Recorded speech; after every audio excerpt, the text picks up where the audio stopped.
আসসালামু আলাইকুম প্রিয় দর্শক, অন্যমঞ্চের আমাদের আজকে আলোচনায় আমাদের অতিথি হিসেবে আছেন 26শে মার্চ বাংলাদেশের ইতিহাসের সবচেয়ে আবেগঘন দিন। লাল সবুজ পতাকা, জাতীয় সঙ্গীত, সাভারের জাতীয় স্মৃতিসৌধে মানুষের ঢল, সব মিলিয়ে এক অনন্য আবহ। তবে এবার স্বাধীনতা দিবসকে ঘিরে রাজনৈতিক অঙ্গনে জমছে টান টান উত্তেজনা। কার্যক্রম নিষিদ্ধ একটি দল বাংলাদেশ আওয়ামী লীগ নাকি দিনটিকে কেন্দ্র করে সাংগঠনিক উপস্থিতি জানান দেওয়ার পরিকল্পনা করছে। যদিও আইনশৃঙ্খলা বাহিনী স্পষ্ট বার্তা দিয়েছে নিষিদ্ধ দলের প্রকাশ্য কার্যক্রমের কোনো সুযোগ নেই। তাহলে কি ঘটতে যাচ্ছে 26শে মার্চে? আবেগ, আইন, রাজনীতি আর কৌশলের এই জটিল খেলায় কার চাল কতটা গভীর? চলুন বিশ্লেষণ করি।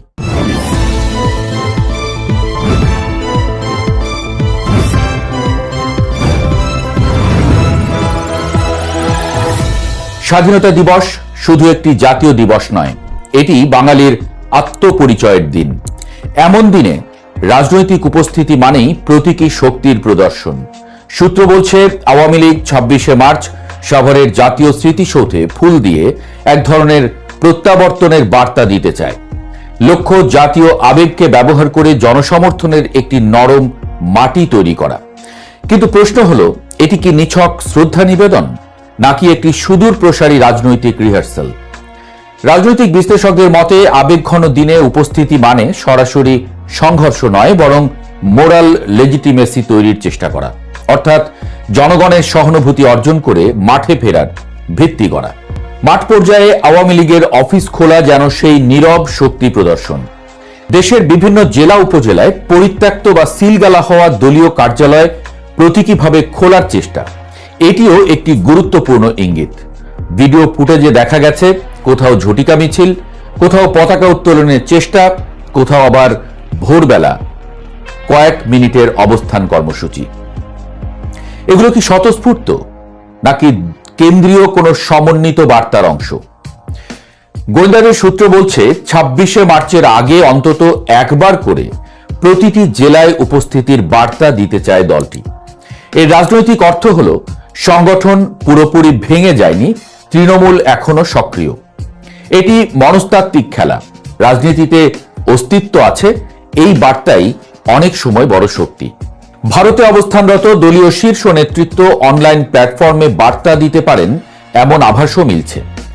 পরিকল্পনা অনুযায়ী মাঝারি ও তৃণমূল পর্যায়ের কিছু নেতা দেশে ফিরে আত্মসমর্পণ বা গ্রেপ্তার হতে পারেন। কেন? বিশ্লেষকদের মতে এটি একটি কৌশলগত চাল। গ্রেপ্তার হলে আদালত, কারাগার, পরিবার সব মিলিয়ে তৈরি হয় আবেগঘন দৃশ্যপট। মিডিয়ায় মজলুম ইমেজ তৈরি করা সহজ হয়। রাজনীতিতে ভিকটিম ন্যারেটিভ অত্যন্ত শক্তিশালী অস্ত্র। ইতিহাস বলছে অনেক সময় দমন পীড়নের অভিযোগই সংগঠনকে পুনরুজ্জীবিত করেছে। তবে ঝুঁকিও কম নয়। আইনিভাবে নিষিদ্ধ অবস্থায় মাঠে নামা সরাসরি সংঘর্ষ ডেকে আনতে পারে। সম্প্রতি এক ছাত্রলীগ নেতাকে ঘিরে তৈরি হওয়া আবেগঘন প্রচারণা নিরাপত্তা সংস্থাগুলোর নজরে এসেছে। অভিযোগ, কিছু গণমাধ্যম ও সামাজিক যোগাযোগ মাধ্যমে নির্দিষ্ট বয়ান তৈরি করে একটি মানবিক ইমেজ দাঁড় করানো হয়। এখানেই মূল প্রশ্ন, এটি কি বিচ্ছিন্ন ঘটনা নাকি বৃহত্তর ন্যারেটিভ তৈরির ট্রায়াল রান? রাজনীতিতে মিডিয়া একটি বড় যুদ্ধক্ষেত্র। যে দল জনমত নিয়ন্ত্রণ করতে পারে সেই দল মাঠেও শক্ত অবস্থান নিতে পারে। 26শে মার্চকে সামনে রেখে যদি আবেগ, মানবিকতা ও জাতীয়তাবাদের মিশ্রণ তৈরি হয় তবে তা জনমনে প্রভাব ফেলতে পারে। আন্তর্জাতিক অঙ্গনেও যোগাযোগ বাড়ানোর চেষ্টা চলছে এমন দাবি উঠেছে। যুক্তি হিসেবে তুলে ধরা হচ্ছে একটি রাজনৈতিক দলকে নিষিদ্ধ রাখা গণতান্ত্রিক চর্চার পরিপন্থী। যদি আন্তর্জাতিক মহলে রাজনৈতিক স্পেস প্রসঙ্গটি জোরালো হয় তবে সরকারের উপরে কূটনৈতিক চাপ বাড়তে পারে। তবে পাল্টা যুক্তিও আছে। নিবন্ধন বাতিল ও কার্যক্রম নিষিদ্ধ হওয়ার পর পুনরায় সক্রিয় হতে হলে নির্দিষ্ট আইনি প্রক্রিয়া অনুসরণ বাধ্যতামূলক। আইনের বাইরে গিয়ে মাঠে নামা হলে সেটি আইনশৃঙ্খলা পরিস্থিতিকে জটিল করে তুলতে পারে। এদিকে আইনশৃঙ্খলা বাহিনীর অবস্থান জিরো টলারেন্সে। পুলিশ প্রধান স্পষ্ট করে বলেছেন, নিষিদ্ধ দলের কার্যক্রমের সুযোগ নেই। জুলাই পরবর্তী রাজনৈতিক বাস্তবতায় বিভিন্ন দলও জিরো টলারেন্সের অবস্থান নিয়েছে, অর্থাৎ 26শে মার্চ যদি মাঠে কোনো প্রতীকী কর্মসূচি নেওয়া হয় তবে তাৎক্ষণিক প্রতিক্রিয়া আসার সম্ভাবনা প্রবল। এতে সংঘর্ষের ঝুঁকি তৈরি হতে পারে। স্বাধীনতা দিবসের মতো দিনে এমন পরিস্থিতি দেশের ভাবমূর্তির জন্য অস্বস্তিকর। প্রশ্ন আসে, সরকার কেন সিদ্ধান্তহীন? উচ্চ পর্যায়ের সূত্র বলছে এখনো চূড়ান্ত কৌশল নির্ধারণ হয়নি। পরিস্থিতি পর্যবেক্ষণ করে সিদ্ধান্ত নেওয়া হবে। সরকারের সামনে দুটি পথ: কঠোর অবস্থান নিয়ে আগেই প্রতিরোধ করা এবং পরিস্থিতি পর্যবেক্ষণ করে সীমিত প্রতিক্রিয়া দেওয়া। প্রথমটি করলে সমালোচনা হতে পারে দমনপীড়ন হিসেবে, দ্বিতীয়টি করলে ঝুঁকি, মাঠে উত্তেজনা ছড়িয়ে পড়ার। রাজনীতি এখন দাবার বোর্ড, প্রতিটি চাল হিসেব করে দিতে হবে। বিশ্লেষকদের একটি অংশ মনে করেন 26শে মার্চের মতো আবেগঘন দিনকে রাজনৈতিক উদ্দেশ্যে ব্যবহার করলে তা উল্টো ফল দিতে পারে। কারণ স্বাধীনতা দিবস জাতীয় ঐক্যের প্রতীক। সেখানে দলীয় প্রতিযোগিতা জনগণের একাংশের কাছে বিরূপ প্রতিক্রিয়া তৈরি করতে পারে। আবার অন্য দৃষ্টিকোণ বলছে জনসমর্থন যাচাইয়ের জন্য এটি একটি পরীক্ষামূলক পদক্ষেপ। সফল হলে আমরা ফিরেছি বার্তা দেয়া যাবে, ব্যর্থ হলে আইনি ঝুঁকি ও জনবিচ্ছিন্নতার সম্ভাবনা। তাই এটা বলা যায় স্বাধীনতার দিনকে ঘিরে রাজনীতির উত্তাপ বাড়ছে। আবেগ, আইন, কৌশল, আন্তর্জাতিক চাপ সব মিলিয়ে পরিস্থিতি জটিল। 26শে মার্চ কি কেবল জাতীয় শ্রদ্ধার দিন হয়ে থাকবে, নাকি এটি হয়ে উঠবে নতুন রাজনৈতিক অধ্যায়ের সূচনা? তা হয়তো নির্ধারণ করবে দেশের রাজনৈতিক গতিপথের পরবর্তী অধ্যায়। বাংলাদেশে জোর চর্চা চলছে খলিলুর রহমানকে পররাষ্ট্রমন্ত্রী করার পর এখন আমেরিকার লক্ষ্য মোহাম্মদ ইউনূসকে রাষ্ট্রপতি করা। বাংলাদেশের স্বার্থ বিরোধী একাধিক গোপন চুক্তি করে সেই চুক্তিগুলো বাস্তবায়নের জন্য ইউনূসকে রাষ্ট্রপতি করা আমেরিকার স্বার্থে খুব দরকার। পল কাপুরের মার্চের শুরুতে ঢাকা সফরে এই যে আশা, সেটা মার্কিন স্বার্থ পূরণের জন্য চীনকে গুরুত্ব না দেওয়ার রোডম্যাপ নিয়ে বাংলাদেশ প্রধানমন্ত্রীর সঙ্গে আলোচনার উদ্দেশ্যে। যা খবর, ঢাকা ঘুরে দিল্লি আসবেন পল কাপুর। বাংলাদেশে সাম্প্রতিক রাজনৈতিক পট পরিবর্তন এবং বৈশ্বিক ভূ রাজনীতির প্রেক্ষাপটে এই বিষয়গুলো অত্যন্ত সময় উপযোগী এবং গুরুত্ববহ। খলিলুর রহমানের নিয়োগ এবং অন্তর্বর্তীকালীন সরকারের ধারাবাহিকতা বিএনপি আমলেও যে চলছে সেটাই বোঝায়। খলিলুর রহমানকে পররাষ্ট্রমন্ত্রী হিসেবে নিয়োগ দেওয়াটা একটা বড় কৌশলগত পদক্ষেপ হিসেবে দেখতেই হয়। তিনি ডক্টর ইউনূসের অন্তর্বর্তীকালীন সরকারের জাতীয় নিরাপত্তা উপদেষ্টা ছিলেন, রোহিঙ্গা বিষয়ে হাই রিপ্রেজেন্টেটিভ ছিলেন অন্তর্বর্তী সরকার প্রধানের। বিএনপি নেতৃত্বাধীন নতুন সরকারে সেই খলিলুর রহমানকে পররাষ্ট্রমন্ত্রী করায় এটি স্পষ্ট যে অন্তর্বর্তীকালীন সরকারের সময়ে আমেরিকার সাথে যে বৈদেশিক ও নিরাপত্তা বিষয়ক আলাপ আলোচনা শুরু হয়েছিল তার একটা নিরবিচ্ছিন্ন ধারাবাহিকতা বজায় রাখতে চাইছে বা চাইতে বাধ্য হচ্ছে বর্তমান প্রশাসন বাংলাদেশের। বিষয়টা উড়িয়ে দেওয়ার নয়, প্রশ্ন যারা করছেন তাদের সেই প্রশ্নটা উড়িয়ে দেওয়ার নয়। আর এই ধারাবাহিকতার অগ্রগতি হিসেবেই পল কাপুরের বাংলাদেশ সফরে আসা। আমেরিকার দক্ষিণ ও মধ্য এশিয়া বিষয়ক সহকারী পররাষ্ট্রমন্ত্রী পল কাপুর মার্চের শুরুতে ঢাকা সফরে আসছেন। এর আগে 9 ফেব্রুয়ারি 2026-এ একটি সিক্রেট ট্রেড ডিল বা রেসিপ্রোকাল ট্রেড এগ্রিমেন্ট সই হয়েছে বাংলাদেশ আমেরিকার মধ্যে, এই বলে বিভিন্ন মহলে গুঞ্জন ভাসছে। গুঞ্জন ভাসছে কেন? এটা তো স্পষ্ট। এই চুক্তিতে শুল্ক কমানোর পাশাপাশি আমেরিকার তুলো, বড় ধরনের প্রতিরক্ষা সরঞ্জাম, বোয়িং বিমান ক্রয়, অন্যান্য যন্ত্রাংশ আমদানির প্রতিশ্রুতি আছে বলে খবর পাওয়া যাচ্ছে একেবারে নিশ্চিত সূত্র থেকে।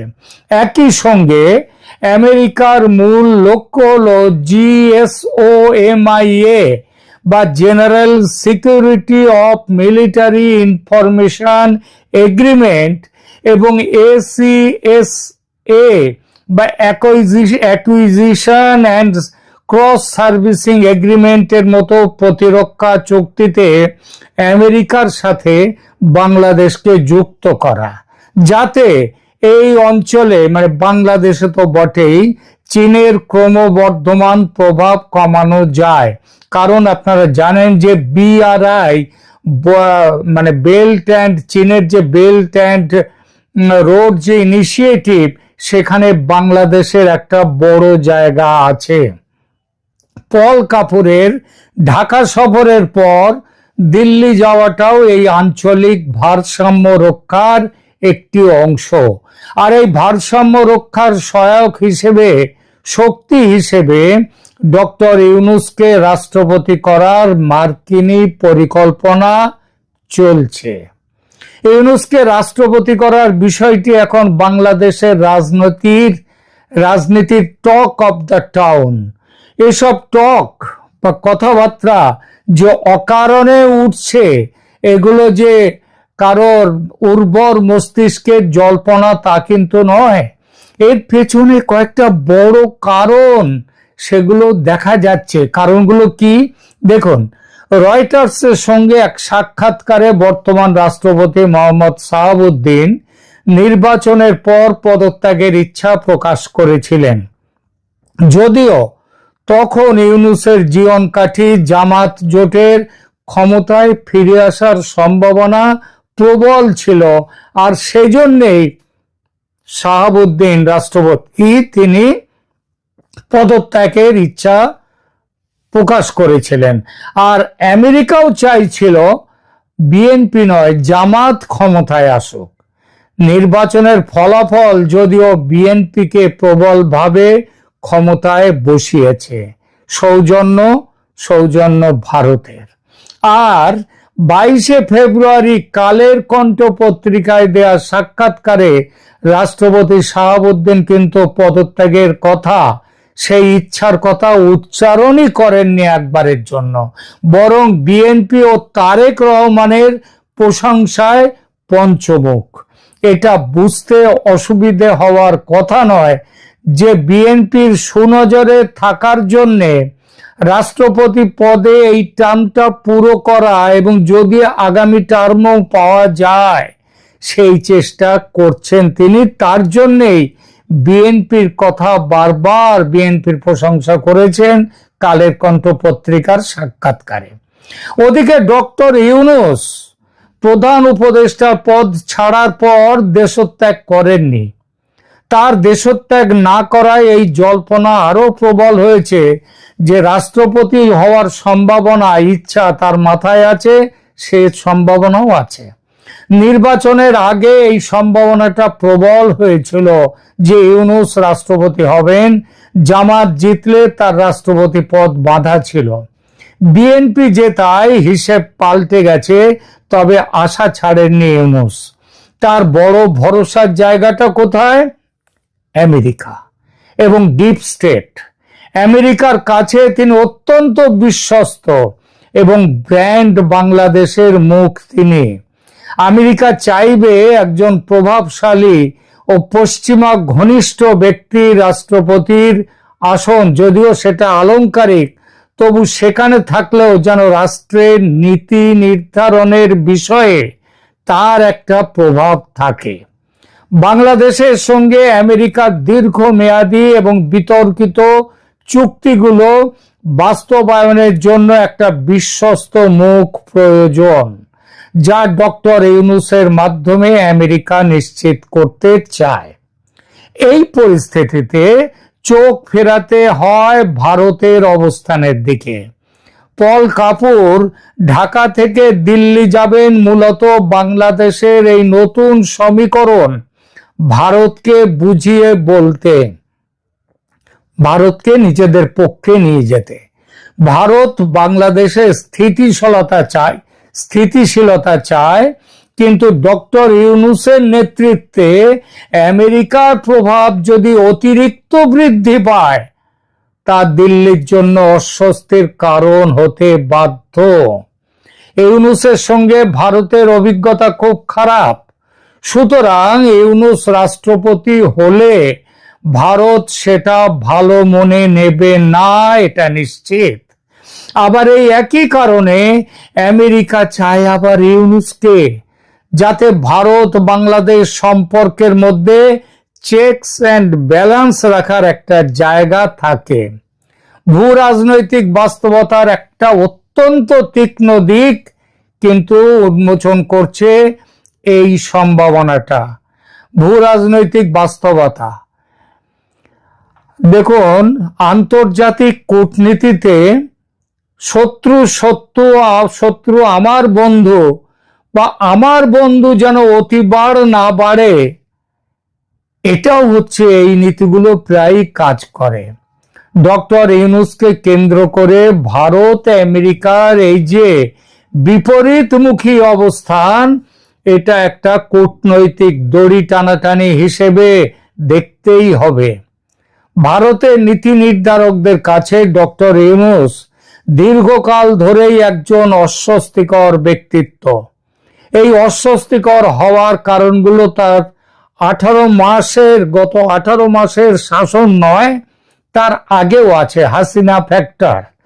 গত 15 বছর ভারত শেখ হাসিনার সরকারের ওপর যে পরিমাণ রাজনৈতিক ও কৌশলগত বিনিয়োগ করেছে, অর্থনৈতিকও বটে, তাতে হাসিনা বিরোধী বা হাসিনার সমালোচক যে কাউকেই ভারত সন্দেহের চোখে দেখে এবং দেখবে।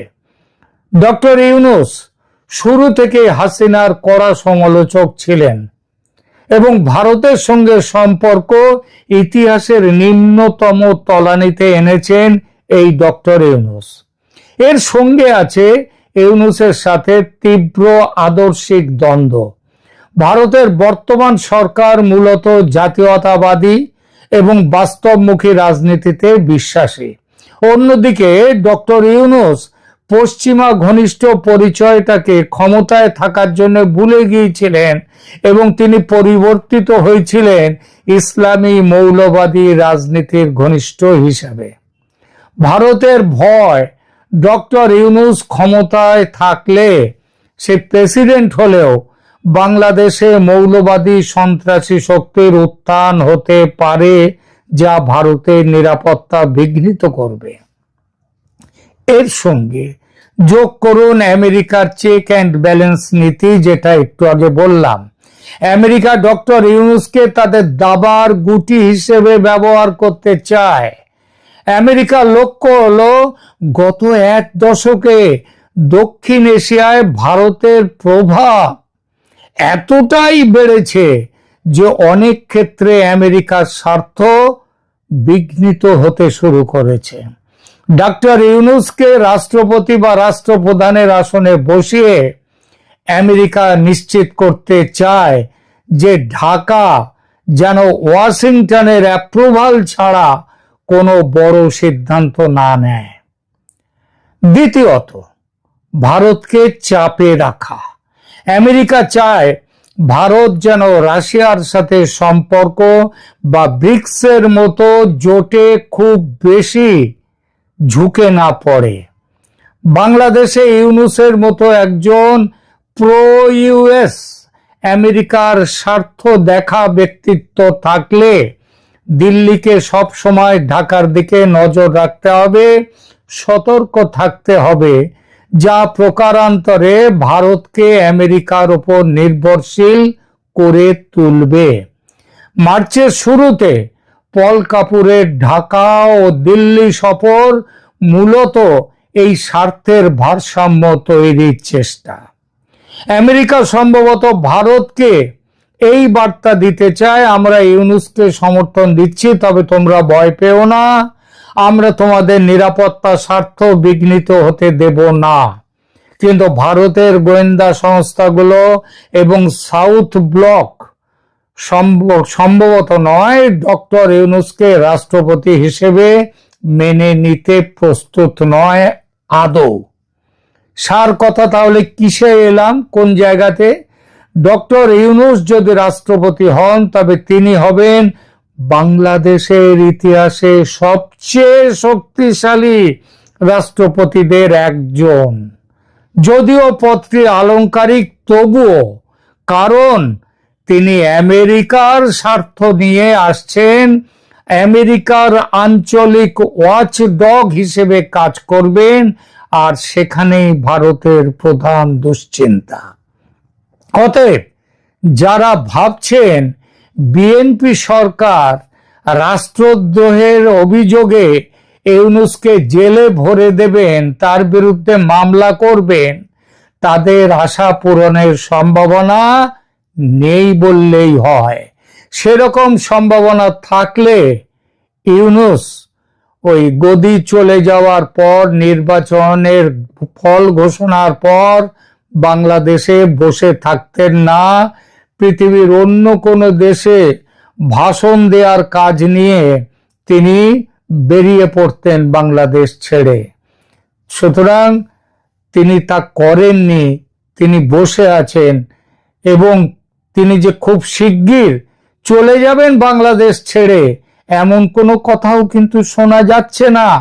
শোনা যাচ্ছে যে কথাটা, সেটা হলো তিনি হয়তো 28 তারিখের মধ্যে তিনি তার যমুনার বাসা ছেড়ে দেবেন, ছেড়ে দিয়ে গুলশানে তার নিজের যে বাড়ি সেখানে গিয়ে পৌঁছবেন, সেখানে গিয়ে থাকবেন। অর্থাৎ বাংলাদেশ ছেড়ে চলে যাবার কোনো প্ল্যান এই মুহূর্তে ইউনূস সাহেবের মাথায় নেই।